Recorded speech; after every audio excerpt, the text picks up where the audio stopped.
कहानी की शुरुआत में हम जेसन को देखते हैं। दुनिया का सबसे ताकतवर इंसान जेसन अब एक आम मजदूर बन चुका है, जो हर रोज शदीद गर्म बॉयलर के पास कुत्ते की तरह काम करता है। सारा दिन हड्डी तोड़ मेहनत करने के बावजूद उसे दिहाड़ी के नाम पर सिर्फ 200 रुपए मिलते हैं। सारे मजदूर इस बात पर बहुत गुस्से में थे।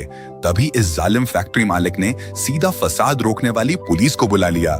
पुलिस वाले आते ही मजदूरों पर लाठी और रबड़ की गोलियों की बारिश करने लगे। जख्मी मजदूरों को बचाने के लिए दौड़ा, लेकिन अचानक उसे भी एक जोरदार टक्कर लगी और वो गिर पड़ा। पुलिस ने जेसन को बुरी तरह पीटना शुरू कर दिया। जेसन ने गुस्से में पुलिस वाले की लाठी पकड़ी और उसे सीधा जमीन पर पटक दिया। फिर उसी की लाठी से पुलिस वाले का मुंह तोड़ दिया। फिर गुस्से में पीछे मुड़ा और एक पुलिस वाले को एक ही डंडे में जमीन पर गिरा दिया। वो गुस्से में पुलिस वाले पर चीखने लगा, हेलो, आप नहीं बचाओगे। रात को काम खत्म करने के बाद जेसन अपने घर वापस आया। चाहे उसका काम थका देने वाला था, लेकिन उसका एक छोटा सा और बहुत प्यारा खानदान था। उसकी बीवी जवान और बेहद खूबसूरत थी, जिसने उससे एक प्यारी सी बच्ची भी थी। पालने में खेलती अपनी बच्ची को देखकर जेसन को लगता था कि उसे दुनिया की सारी खुशियां मिल गई हैं, लेकिन इसी रात उसकी ये खुशियां हमेशा के लिए छिन जाने वाली थीं। इस वक्त जेसन बस नहाकर निकला ही था और अपनी बीवी के साथ खाना खाने जाने वाला था। अचानक उसने देखा कि उसकी बीवी जमीन पर गिरी पड़ी है। वो घबरा गया। हालात देखने ही वाला था कि तभी जब जेसन को होश आया तो उसने देखा कि उसकी बीवी मर चुकी है और पुलिस वालों ने उस पर बंदूकें तान रखी हैं। जेसन के हाथ में खून से लथपथ छुरी थी, इसलिए पुलिस वालों ने फौरन मान लिया कि इसी ने अपनी बीवी का कत्ल किया है। इस तरह बेचारे जेसन को अपनी ही बीवी के कत्ल के झूठे इल्जाम में फंसा दिया गया और उसे टर्मिनल आयरलैंड की खतरनाक जेल में भेज दिया गया। जेल में आते ही उस पर बर्फ जैसा ठंडा पानी फेंका गया। उसकी हूप पिटाई हुई और जख्मों पर सफेद पाउडर छिड़ककर उसे एक नया कैदी बना दिया गया। वो उसी सेल में रखा गया। वहां पहले से 3 खतरनाक गुंडे मौजूद थे, जो उसे बड़ी ही खौफनाक नजरों से घूर रहे थे। जैसे ही जेल का गार्ड वहां से गया, सेल के अंदर से मार धाड़ की जबरदस्त आवाजें आने लगी। गार्ड को लगा कि इन गुंडों ने जेसन की खूब पिटाई कर दी होगी। वो हंसता हुआ मजे लेने वापस आया, लेकिन अंदर का मंजर देखकर उसके होश उड़ गए। जेसन अपने दोनों हाथ जेब में डाले बड़े स्टाइल से खड़ा था, जैसे उसे कोई हरा ही नहीं सकता, और वो तीनों खतरनाक गुंडे जमीन पर चारों शाने। अगले दिन जेसन का नया चेहरा कैंटीन में आते ही सबकी तवज्जो का मरकज बन गया और हर कोई उसी के बारे में बात कर रहा था, क्योंकि मजदूर बनने से पहले जेसन एक बहुत ही मशहूर चैंपियन रेसर हुआ करता था। शादी और बच्चा होने के बाद जेसन ने रेसिंग छोड़ दी थी। किसी ने ख्वाब में भी नहीं सोचा था कि वो अब जेल में होगा। अचानक कुछ गंजे गुंडे वहां आ धमके और खाना खा रहे जेसन को घेर लिया। ये सब ब्रदरहुड गैंग से थे और साफ जाहिर था कि वो जानबूझकर पंगा लेना चाहते हैं। एक गुंडे ने जेसन के खाने में जानबूझकर थूक दिया। उन गुंडों का बॉस रेक्स भी वहां आ गया और जेसन के बिल्कुल पीछे खड़ा होकर अपनी दादागिरी दिखाने लगा, लेकिन उसे ये नहीं पता था कि आज उसने किससे पंगा ले लिया है। जेसन उठा और खाने की प्लेट से सीधा उसका मुंह तोड़ दिया। फिर एक और गुंडा आगे बढ़ा और जेसन ने उसका भी काम तमाम कर दिया। तभी एक गुंडे ने एक जोरदार घौंसा मारा। जेसन गुस्से में आ गया और प्लेट से उसकी टांग ही तोड़ दी। इस भारी हंगामे के बाद जेसन को ग्रेस के सामने पेश किया गया। ये सुनहरे बालों वाली ग्रेस बहुत ही जालिम और जाबिर थी। अगर कोई बात उसे पसंद ना आए तो वो कैदियों को अंडों से मरवा देती थी। लेकिन ग्रेस को जेसन के रेसिंग के जबरदस्त तजुर्बे और इसके शानदार रिकॉर्ड का इल्म था, इसलिए वो चाहती थी कि जेसन टर्मिनल आइलैंड पर होने वाली डेथ रेस में हिस्सा ले। दरअसल टर्मिनल आइलैंड जेल पैसा कमाने के लिए डेथ रेस का लाइव टेलीकास्ट करवाती थी। रेस जितनी खूनरेज होती, टेलीविजन पर इसकी पीरापूरा उतनी ही ज्यादा आती। पिछली रेस में सबसे ज्यादा पसंद किया जाने वाला रेसर एक नकाबपोश कैदी था, लेकिन पिछली 2 रेसों में उसके सबसे बड़े दुश्मन विक्टर ने बगैर किसी उसूल के उस पर तोप का गोला दाग दिया और उसे हवा में उड़ा दिया। इसके मरने से रेस की त्रिपुरा पी एकदम नीचे गिर गई थी, इसलिए ग्रेस चाहती थी कि जेसन वही निकाब पहनकर उसके रूप में रेस लड़े और गिरी हुई त्रिपुरा पी को वापस ले आए। जेसन को मनाने के लिए ग्रेस ने एक बहुत बड़ा लालच दिया। उसने कहा कि अगर जेसन 5 रेसें जीत जाएगा तो उसे हमेशा के लिए जेल से आजाद कर दिया जाएगा। अपनी प्यारी बच्ची की याद में तड़पते हुए जेसन के पास और कोई चारा नहीं था। उसे मजबूरी में हाँ कहना ही पड़ा। जेसन को गाड़ियों के वर्कशॉप में ले जाया गया और इस पुराने नकाबपोश रेसर की टीम के हवाले कर दिया गया। उस टीम का लीडर बहुत ही पुराना और जबरदस्त मैकेनिक था, जिसे सब कोच कहते थे। टीम के बाकी लोग भी अच्छे थे। उन्होंने जेसन को उसकी खतरनाक रेसिंग कार दिखाई। ये कार एक फोर्ड मस्टैंग AAP को मॉडिफाई करके बनाई गई थी। इसमें V8 इंजन लगा हुआ था जो 850 हॉर्स पावर की जबरदस्त ताकत और 700 पाउंड का टॉर्क पैदा करता था। इन सब चीजों के अलावा कोच ने इसमें अपने कुछ खास जुगाड़ भी लगाए थे। कार के चारों तरफ 0.75 इंच की बुलेट प्रूफ लोहे की प्लेटें लगी हुई थी। पीछे की तरफ 6 इंच मोटी लोहे की ढाल थी जिसे कोच कब्र का पत्थर कहता था। कार के आगे 2 भारी मशीन गनें लगी हुई थीं। अंदर पेट्रोल बम, स्मोक बम और बचाव के कई सिस्टम मौजूद थे। ये कार नहीं बल्कि हकीकत में मौत की मशीन थी। जेसन ने कार में एक बटन देखा जिस पर खतरे का निशान बना हुआ था। उसे लगा कि यह कोई खतरनाक मिसाइल का बटन होगा, लेकिन वो सिर्फ एक सिगरेट लाइटर निकला। इसके बाद कोच ने जेसन को बाकी खतरनाक रेस के बारे में बताया। लीव एक चीनी अमेरिकी है जिसके पास बिजनेस की डिग्री है और वो बहुत तेज दिमाग वाला गैंगस्टर है। वो डेथ रेस में 4 लोगों की जान ले चुका है। घोष टैटू वाला एक पागल इंसान है। वो ग्रीस का बहुत बड़ा दीवाना है और अब तक 12 लोगों को मार चुका है। ब्रदरहुड गैंग का बॉस रेक्स, जिससे जेसन पहले ही टकरा चुका था। और सबसे खतरनाक था मशीन गन विक्टर, जो पुराने निकाबपोश रेसर के मुकाबले का टॉप रेसर था। विक्टर वही था जिसने अपनी तोप से पुराने निकाबपोश रेसर के टुकड़े उड़ा दिए थे। यही जेसन का सबसे बड़ा और मजबूत दुश्मन था। वो लोग बात ही कर रहे थे कि अचानक कुछ नए कैदी वहां आ गए। उन सबके हाथों में GPS ट्रैकिंग वाले कड़े बंधे हुए थे। कोच ने बताया कि ये मौत की सजा वाले कैदियों को रोकने के लिए होता है। ये कड़ा देखकर जेसन यादों में खो गया। उसे याद आया कि जिस रात उसकी बीवी का कत्ल हुआ था, उस अनजान कातिल के हाथ में भी बिल्कुल ऐसा ही कड़ा था। जेसन का दिमाग चौंक गया। क्या उसकी बीवी का कत्ल और उसका जेल में आकर रेस में हिस्सा लेना पहले से ही तयशुदा था? जेसन ने कसम खाई कि वो इस पूरी रात से पर्दा उठाकर रहेगा। जल्द ही रेस का दिन आ गया। जेसन ने अपना निकाब पहना और लोगों के धक्के के साथ गाड़ी में बैठ गया। तभी वहां एक बस आई जिसमें से कई इंतहाई खूबसूरत लड़कियां उतरीं। उन्हें खवातीन जेल से चुना गया था ताकि ये रेसरों की नेविगेटर बन सकें।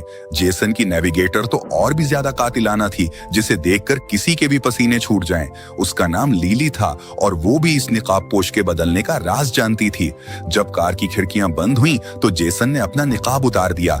लीली ये देखकर बिल्कुल हैरान रह गई। ये गंजा इंसान तो बहुत ही हैंडसम था। इसी दौरान टेलीविजन पर डेथ रेस का लाइव ब्रॉडकास्ट शुरू हो गया। निकाबपोश रेस की वापसी की वजह से ऑनलाइन देखने वालों का हुजूम उमड़ आया और सारे पुराने रिकॉर्ड टूट गए। ग्रेस खुशी से पागल हो रही थी। ऐसा लग रहा था कि उसकी चाल बिल्कुल फिट बैठ गई है। फिर रेस असल में शुरू हो गई। बत्ती जलते ही सारी गाड़ियां हवा में उड़ने लगी। पहले चक्कर में हथियारों का इस्तेमाल नहीं हो सकता था। सबको बस अपनी रफ्तार दिखानी थी। सब गाड़ियां जेसन की कार को टक्कर मारने लगी। किस्मत से लीली को रेस ट्रैक का चप्पा चप्पा मालूम था। उसने जेसन को बैरिकेड्स पार करके एक खाली साइड वाले रास्ते पर जाने को कहा, जिससे जेसन ने अपनी रफ्तार बढ़ाई और एक झटके में कई गाड़ियों को पीछे छोड़ दिया। लेकिन वेक्टर इतनी जल्दी हार मानने वाला नहीं था।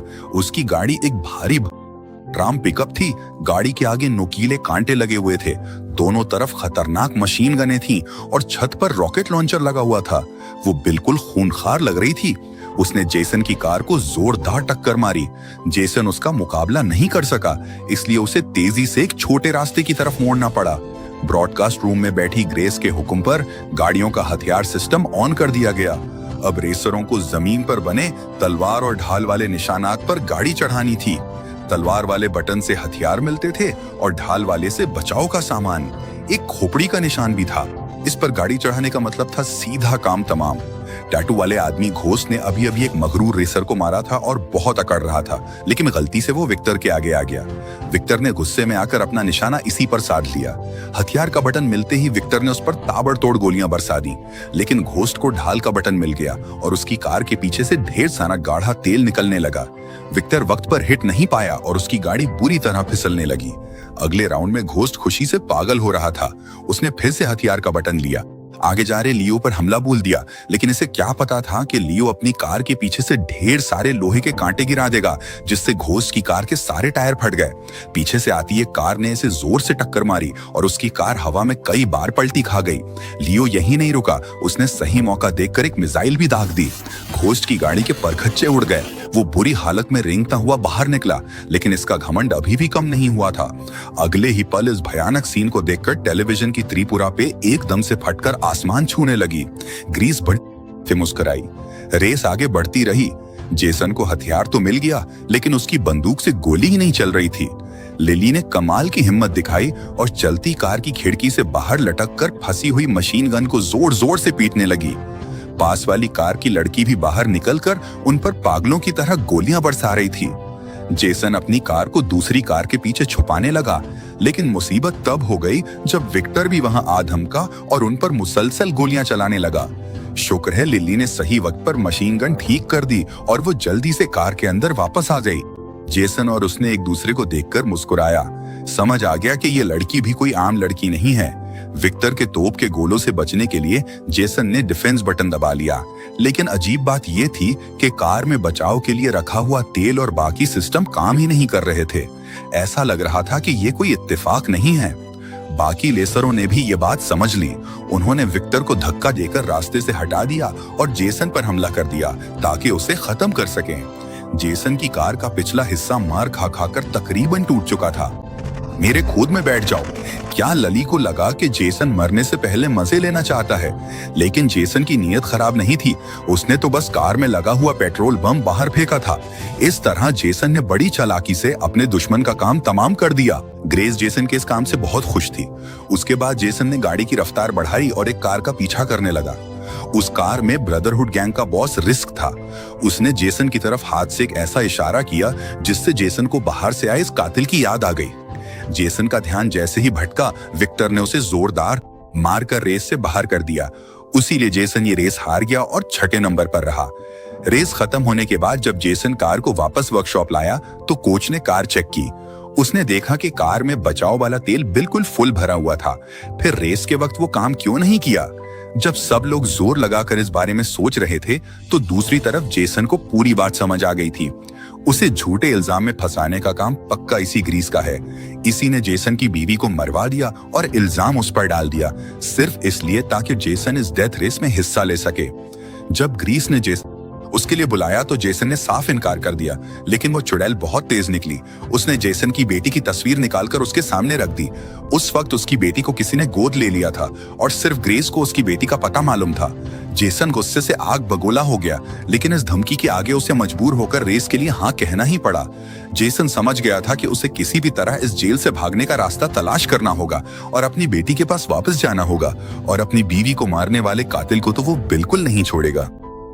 अंधेरे में जब सब सो रहे थे, जेसन अकेला ब्रदरहुड के बॉस रेक्स के वर्कशॉप में घुस गया, लेकिन वो लोग पहले से तैयार बैठे थे। गंजे गुंडे डंडे लेकर जेसन के पेट में जबरदस्त घूंसे मारने लगे। दर्द के मारे जेसन ने अपनी गर्दन पकड़ ली। रेक्स भी दौड़ता हुआ आ गया। वो कैंपिंग वाली लड़ाई का बदला लेना चाहता था। उसने एक बड़े से बिजली वाले डंडे से जेसन पर जोरदार वार किया। गुंडों से घिरा जेसन वापस मार नहीं पा रहा था। रेक्स ने फिर से हमला किया और एक जोरदार लात मारी, जिससे जेसन का सर चकरा गया और वो तकरीबन बेहोश होने वाला था। आखिरी बार करने ही वाला था कि अचानक वो दर्द से चीख पड़ा और रुक गया। असल में जेसन की टीम के मोटे लड़के ने पीछे से हमला कर दिया था। रेक्स गुस्से में पागल होकर मोटे लड़के की तरफ झपटा। जेसन को मौका मिल गया। उसने जमीन से लोहे का एक भारी टुकड़ा उठाया और वहां खड़े गार्ड के पैर पर पूरी ताकत से दे मारा। जेसन अब पूरी तरह आजाद था और उसने अपने हाथ पैर खोल लिए।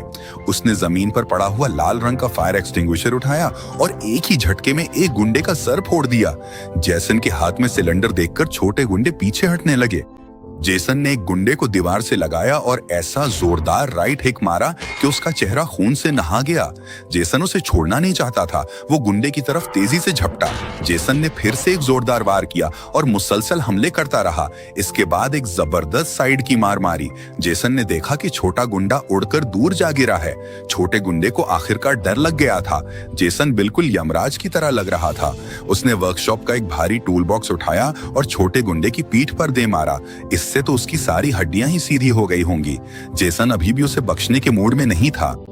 उसकी सस्ती बनियान पकड़ी, उसे हवा में उठाया और दूर फेंक दिया, जिससे वो पास के लोहे के रैक पर जा गिरा। इसके बाद उसने गुंडे को बाहर घसीटा और उस पर आखिरी वार करने के लिए तैयार हो गया। छोटे गुंडे ने हार मान ली और सारा सच उगल दिया। जेसन का शक बिल्कुल सही था। ग्रीस ने ही उसे ये सब करने का हुक्म दिया था। जेसन को सच तो पता चल गया था, लेकिन वो उसे ऐसे ही छोड़ने वाला नहीं था। वो बस वार करने ही वाला था कि पीछे से एक गार्ड ने स्टन गन चला दी और जेसन वहीं बेहोश हो गया। बाद में जेसन को वापस उसकी काल कोठरी में डाल दिया गया ताकि वो उसकी तैयारी कर सके। जैसे ही लाइट जली, सारी गाड़ियां तेजी से निकल गईं, लेकिन जेसन की गाड़ी अपनी जगह से हिली तक नहीं। जब सब काफी आगे निकल गए, तब जेसन ने आहिस्ता आहिस्ता गाड़ी आगे बढ़ाई। दूर खड़े कोच को कुछ समझ नहीं आ रहा था कि ये क्या हो रहा है। असल में जेसन ये सब अपनी बगल में बैठी लिल्ली के लिए कर रहा था। उसने गाड़ी को एक कारखाने में घुसा दिया। उसने लिल्ली की सीट का इंजेक्शन लीवर जोर से पकड़ लिया और उसे सच बोलने के लिए धमकाया। पिछली रेस में इसकी गाड़ी के सिस्टम काम क्यों नहीं कर रहे थे? क्या उसमें लिल्ली का हाथ था? लिल्ली पहले तो मानना नहीं चाहती थी, लेकिन जब उसने अपनी जान को खतरे में देखा तो उसने सच उगल दिया। उसने मान लिया कि ये सब उसी ने किया था, लेकिन ग्रेस की धमकी की वजह से। ग्रेस का मकसद था कि जेसन रेस हार जाए ताकि वो जेल में ही रहे और जिंदगी भर उनके लिए रेस लड़ता रहे। सच जानने के बाद जेसन ने गाड़ी की पूरी रफ्तार बढ़ा दी। उसने नाइट्रस बूस्टर चालू किया और गाड़ी एकदम रॉकेट की तरह पलक झपकते ही बाकी रेसरों के पास पहुंच गई। उसने ऊपर बैठी ग्रेस को घूर कर देखा और कसम खाई कि इस चिड़ेल से वो बदला लेकर रहेगा। फिर उसने विक्टर को जोरदार टक्कर मारी। विक्टर जब तक आता वो सड़क के किनारे जा गिरा। जेसन ने उसे ज्यादा नहीं मारा क्योंकि जेसन का असल निशाना रेक्स था, वही आदमी जिसने उसकी बीवी को मारा था। जेसन रेक्स के बिल्कुल करीब पहुंच गया। दोनों गाड़ियां आपस में टकरा गईं और चिंगारियां उड़ने लगीं। लिली चीखकर जेसन को ढाल लेने को कह रही थी, लेकिन जेसन ने उसकी एक न सुनी और सीधा हथियार वाला बटन दबा दिया। वो अपना बदला लेने के लिए पूरी तरह तैयार था। इधर रेक्स को भी हथियार मिल गया और उसने जेसन पर ताबड़तोड़ गोलियां बरसाना शुरू कर दी। किसी ने ख्वाब में भी नहीं सोचा था कि जेसन छुपने के बजाय अपनी गाड़ी को उल्टा घुमा देगा। रेक्स की कार पर लेजर तोप से फायरिंग करने लगा। जेसन की कार बैक गियर में दौड़ रही थी और दोनों तरफ से शदीद गोलाबारी हो रही थी। थोड़ी देर में जेसन को डिफेंस का बटन मिल गया। उसने फौरन गाड़ी घुमाई और स्मोक बॉम्ब चालू कर दिया। गाड़ी के पीछे से इतना शदीद काला धुआं निकला कि रेक्स की पूरी कार इसमें छुप गई। उसे 1 इंच आगे का रास्ता भी नजर नहीं आ रहा था। रेक्स की कार उलटने के बाद जेसन भी रुक गया और बाकी सबको अपने से आगे निकलने दिया। जैसे ही रेक्स अपनी टूटी हुई कार से रेंग कर बाहर निकला, जेसन ने अपनी कार पीछे की। उसने दोबारा अपना निकाब पहना। लिली के मना करने के बावजूद वो कार से बाहर निकला और सीधा रेक्स के पीछे जा खड़ा हुआ। जेसन ने अपने नंगे हाथों से उसकी गर्दन मरोड़ दी। ये सीधी सीधी ग्रेस को एक खुली चैलेंज थी। ग्रेस ने कैमरे पर यह सब देखकर जल भुन गई, लेकिन वो उसका कुछ नहीं बिगाड़ सकती थी। इसलिए उसने रेस को और खतरनाक बनाने के लिए अपना सबसे खौफनाक हथियार मैदान में उतारने का हुक्म दे दिया। हुक्म मिलते ही एक बहुत ही बड़ा और खूंखार ट्रक, जिसे बड़ा राक्षस ट्रक ड्रेडनॉट कहते थे, मैदान में आ गया। ये बड़ा ट्रक भारी भरकम तोपों और मिसाइलों से भरा हुआ था। उसकी छत पर लगी तोपों ने अंधाधुंध फायरिंग शुरू कर दी। पूरे रेस ट्रैक पर आग ही आग फैल गई और हर तरफ खौफनाक धमाके होने लगे। कई रेसिंग कारों के तो परखच्चे उड़ गए। ये देव हैकल ट्रक तो सीधा जेसन के पीछे पड़ गया और उस पर पागलों की तरह हमले करने लगा। साथ ही दोनों तरफ से आग भी उगलने लगा। लियो ये ट्रक के साइड में आ गया। ट्रक के बड़े टायरों में से लोहे के कांटे निकले और लियो की कार में घुस गए। लियो के बगल में बैठी खूबसूरत लड़की पिस कर चटनी बन गई। फिर इस राक्षस ट्रक के पीछे से एक कांटों वाली मोटी जंजीर निकली और उसने लियो की कार को जकड़ लिया। ट्रक की तोप सीधा उसकी तरफ घूम गई और लियो को अपनी मौत माननी पड़ी। अब मैदान में सिर्फ जेसन और विक्टर बचे थे। जेसन ने मोटे लड़के को कॉल किया और कहा कि विक्टर को मैसेज दें कि हम दोनों को मिलकर इस बड़े राक्षस का काम तमाम करना होगा। इन दोनों ने मिलकर ट्रक के जोरदार हमलों का या और किसी तरह अपनी गाड़ियां उस देवाहेकल ट्रक के बिल्कुल आगे ले आए। दोनों ने अपनी कारों की रफ्तार बराबर की और एक ही वक्त में ट्रैक पर बने मौत की खोपड़ी वाले बटन को दबा दिया। ग्रेस का वो सबसे बड़ा हथियार इतनी आसानी से चकनाचूर हो गया। जेसन ने ये रेस जीत ली। जेल के सारे कैदी खुशी से झूम उठे और जेसन के लिए तालियां बजाने लगे, लेकिन ऊपर बैठी ग्रेस का चेहरा गुस्से से पीला पड़ गया था। अब उसे जेसन को इस रेस में लाने पर पछतावा हो रहा था, क्योंकि मामला अब उसके हाथ से निकलता जा रहा था। उसने कसम कि अगली रेस में वो जेसन को किसी भी कीमत पर खत्म कर देगी। वैसे भी दुनिया वालों को तो सिर्फ निकाब से मतलब है, अंदर कौन है इससे उन्हें क्या फर्क पड़ता है। फाइनल रेस से पहले उसने सारे कैदियों की एक मीटिंग बुलाई। जब वर्कशॉप में कोई नहीं था तो उसने अपने गुंडों से जेसन की कार के नीचे खतरनाक बम लगवा दिया। मीटिंग में ग्रेस ने सबके सामने ऐलान किया कि जो भी ये आखिरी रेस जीतेगा उसे हमेशा के लिए जेल से आजाद कर दिया जाएगा। लेकिन जेसन अंदर की सारी हकीकत जानता था। इतने सालों में कोई भी यहाँ से जिंदा वापस नहीं गया था और पूरी तरह से धोखा दे रही थी। मीटिंग खत्म होने के बाद कोच ने जेसन को एक वीडियो क्लिप दिखाया। ये वही वीडियो थी जिसमें घोस्ट की कार उलटकर चकनाचूर हो गई थी। जेसन फौरन कोच का इशारा समझ गया। यही वीडियो क्लिप इस जेल से भागने का असल मास्टर प्लान था।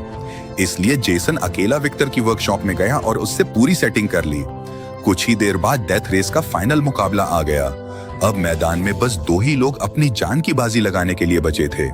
जेसन को हराने के लिए विक्टर की गाड़ी में रॉकेट लॉन्चर्स की एक पूरी लाइन लगा दी गई थी, जो किसी भी लगती थी और बहुत ही खतरनाक थी। जेसन भी अपनी कार में बैठ गया। लिली फिर से उसके साथ बैठ गई, लेकिन इस बार लिली ने ग्रेस के बम वाले प्लान के बारे में जेसन को पहले ही बता दिया था। ऐसा लग रहा था कि लिली अब जेसन की पक्की बेईमानी बन चुकी थी। रेस शुरू होते ही दोनों गाड़ियां हवा से बातें करने लगी, लेकिन बेईमान जेल गार्ड्स ने चुपके से जेसन की कार के हथियारों वाले बटन बंद कर दिए और सारी पावर विक्टर को दे दी। अब ये रेस नहीं बल्कि यकतरफा मारपीट बन गई थी। सबसे बुरी बात यह थी कि जेसन का बचाव वाला भी काम नहीं कर रहा था।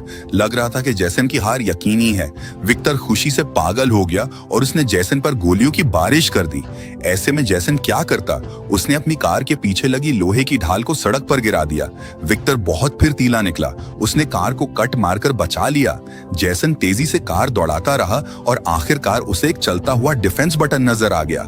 जेसन जैसे ही इस बटन को दबाने वाला था, पीछे से एक जोरदार तोप का गोला आया और उस बटन के ही चीथड़े उड़ा दिए। ये गोला विक्टर ने ही दागा था। वो रेस खत्म करना चाहता था और उसने पर कई मिसाइलें दाग दी। मिसाइलें जेसन की कार को छूती भी निकली और सीधा सामने वाली दीवार से जा टकराई, जिससे जोरदार धमाका हो गया। लेकिन जेसन रुका नहीं। वो कार दौड़ाता हुआ सीधा उस आग के गोले में घुस गया और इसी के साथ जेसन की कार जेल की दीवार तोड़ते हुए बाहर निकल गई और उसके पीछे पीछे विक्टर भी आ गया। असल में ये सब इन दोनों का पहले से बनाया हुआ प्लान था, ताकि वो दीवार तोड़कर आजाद हो सकें। दोनों गाड़ियां पूरी रफ्तार से सामने वाले पुल की तरफ दौड़ पड़ी। ग्रीस गुस्से से पागल हो गई। उसे सर आम बेवकूफ बनाया गया था। उसने फौरन लाइव टेलीकास्ट कटवा दी और अपने गार्ड्स को हुक्म दिया कि बाहर जाकर इन दोनों को पकड़ लें। तभी ग्रेस को याद आया कि उसके पास अभी भी एक आखिरी चाल बाकी है। जेसन की कार के नीचे लगा वो पंप। वो जल्दी से रिमोट लेकर आई ताकि बटन दबाकर इस नाफरमान रेसर का काम तमाम कर सके। कोई बहुत गुस्से में होगा। इस वक्त मेरी गाड़ी से कोई पंगा नहीं ले सकता। असल में कोच ने बहुत पहले ही इस बम को बदलकर दूसरा लगा दिया था। ग्रेस का गुस्सा 7वें आसमान पर पहुंच गया और उसने हेलीकॉप्टर बुलवाने का हुक्म दिया। दोनों गाड़ियों के पीछे दर्जनों पुलिस की गाड़ियां लगी हुई थी। लिली डर गई कि अब वो लोग कैसे बचेंगे, लेकिन जेसन को पूरा भरोसा था। उसने लिली से कहा कि सामने वाला लिवर खींचो। दरअसल जेसन ने भागने में आसानी के लिए बहुत पहले ही कार में 5 किलो का पेट्रोल बम सेट कर दिया था। इस तरह दोनों गाड़ियों ने बड़ी आसानी से पुलिस की सारी नाकाबंदी तोड़ दी। महफूज जगह पर पहुंचने के बाद जेसन और विक्टर ने एक दूसरे को अलविदा कहा और दोनों अलग अलग भागने लगे। हालात देखकर ग्रेस ने जेसन को पकड़ने का फैसला किया, लेकिन जेसन को पकड़ना इतना आसान नहीं था। उसमें जेसन ने लिली की आंखों में देखा और कार से छलांग लगाकर गायब हो गया। लिली कार को दौड़ाती रही। आसमान में उड़ते हुए हेलीकॉप्टर से कुछ साफ नजर नहीं आ रहा था, इसलिए वो लोग इसी कार का पीछा करते रहे। लिली ने एक सुनसान जगह पर कार रोकी, अपना निकाब पहना और कार की छत पर चढ़ गई। पुलिस वालों ने फौरन उसे चारों तरफ से घेर लिया। उन्हें क्या पता था कि असल जेसन और विक्टर दोनों एक ट्रेन में छुपकर हमेशा के लिए वहां से आजाद हो चुके थे। दोनों बहुत खुश थे, लेकिन उन्हें बस इसी बात का अफसोस था कि वो अपने हाथों से इस ग्रेस को नहीं मार सके। ग्रेस को लग रहा था कि उसने जेसन को पकड़ लिया है। वो गरूर से मुस्कुरा रही थी। तभी एक गार्ड उसे जीत की खुशी में गिफ्ट बॉक्स देकर गया। उसने खुशी खुशी बॉक्स खोला, लेकिन अंदर देखते ही उसकी आंखें फटी की फटी रह गईं। इसमें एक बम था। ये असल में कोच का भेजा हुआ तोहफा था। 6 महीने बाद मेक्सिको में जेसन और विक्टर ने मिलकर एक कार रिपेयर शॉप खोल ली थी। वो लोग रेसिंग के दीवानों की कारों को मॉडिफाई करते थे, जो खुद को फैमिली कहते थे। अचानक वहां एक स्पोर्ट्स कार आकर रुकी और उसमें से एक हॉट लड़की उतरी। ये कोई और नहीं बल्कि लिली थी। इसे बड़े प्यार से गले लगा लिया। उसके बाद जेसन अपनी बच्ची को भी वहां ले आया। ऐसा लग रहा था कि शायद अब इस छोटी बच्ची को एक नई माँ मिल जाएगी। इसी के साथ डेथ रेस फिल्म की कहानी यहीं खत्म होती है। दोस्तों, इसे बनाने में बहुत मेहनत लगी है, तो जल्दी से लाइक, शेयर और सब्सक्राइब कर देना।